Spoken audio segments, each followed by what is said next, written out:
Thank you for joining me today. This is Whitney with the Yoga Art Space Studio. And today, our question to ponder on, to meditate on, is understanding reality. What is me and what is not me? What is real and what is not real?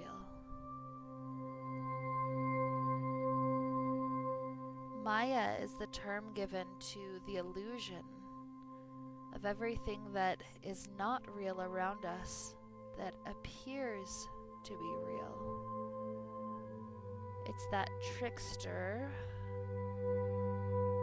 that makes us believe that everything that we see, hear, touch, taste, smell, that all of that is lasting, when in reality, it's anything but lasting.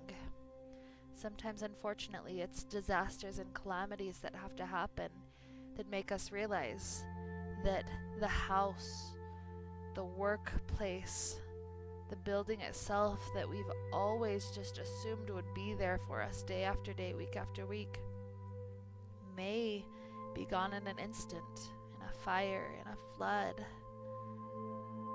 And so what is reality? If you can rebuild a life after that without the things that you always assumed would be there with you, what is it that we actually need? What is it that we take with us when we pass on? And so in considering this question, we're going to use an example of the breath.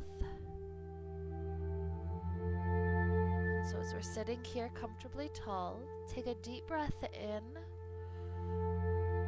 and out.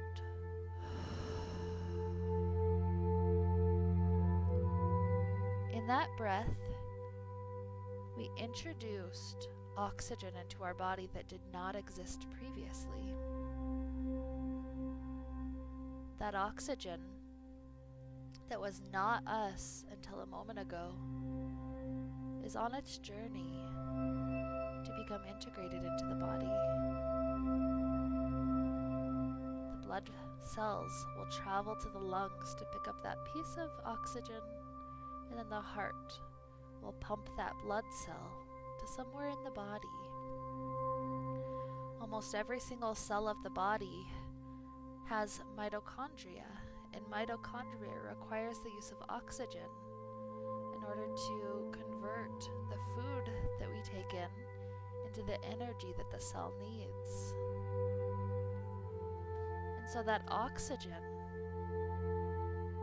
that you just breathed in is well on its way to becoming part of who you are, to converting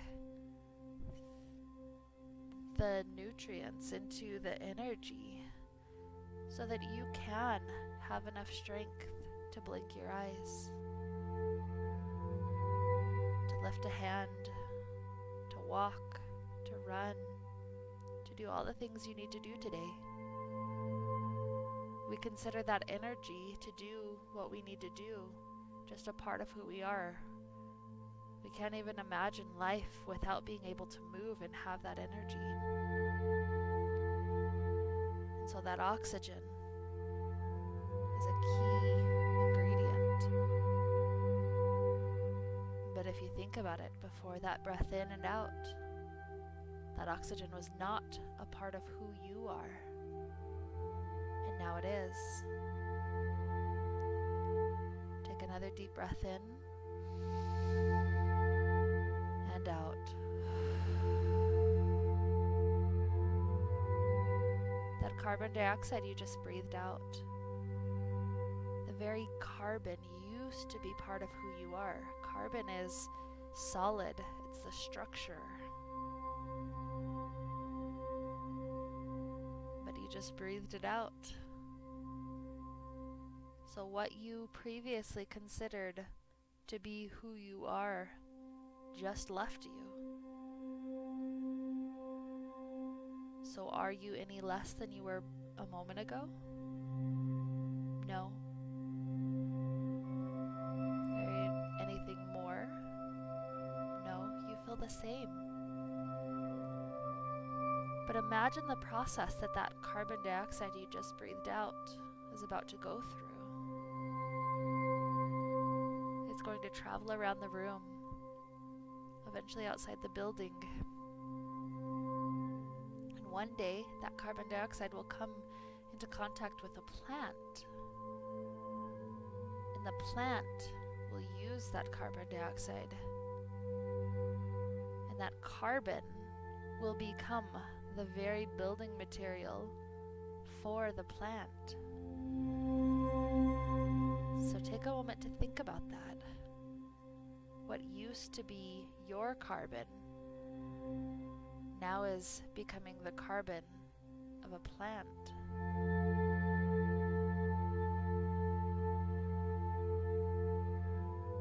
So how permanent or impermanent is life if the very same carbon that you identified with is now a plant?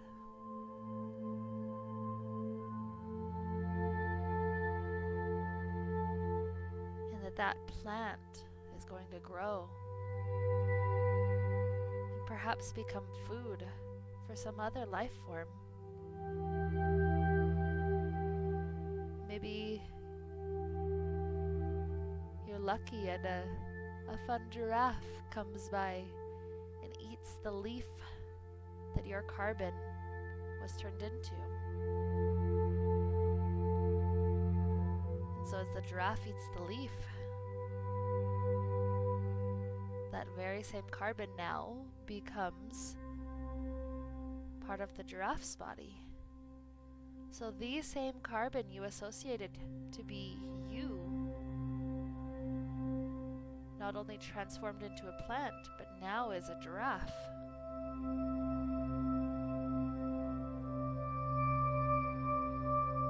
And so think of it.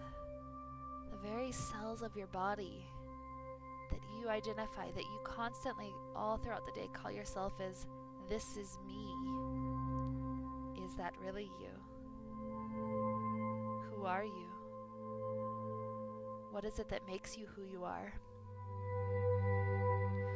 And what if this vessel that we call a body was not the container for the soul,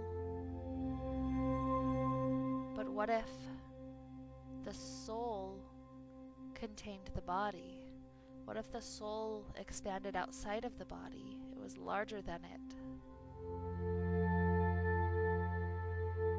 And when you're in the room with somebody else, what if your very soul is interacting with their soul?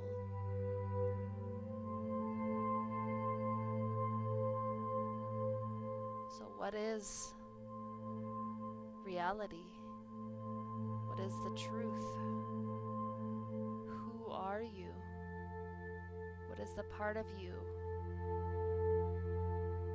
that is not brought any greater or any lesser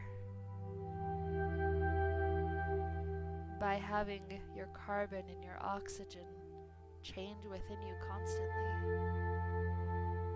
What is the part of you that is not greater or lesser by losing a limb?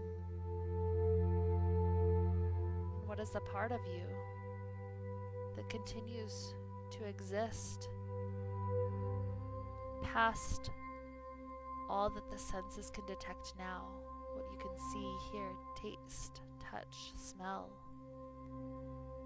What is that part of you that is resilient, that is lasting? These are the types of questions I'd like you to consider and continue pondering on through the rest of the day. Thank you for joining me today. May we continue to be filled with light and happiness and peace. Namaste.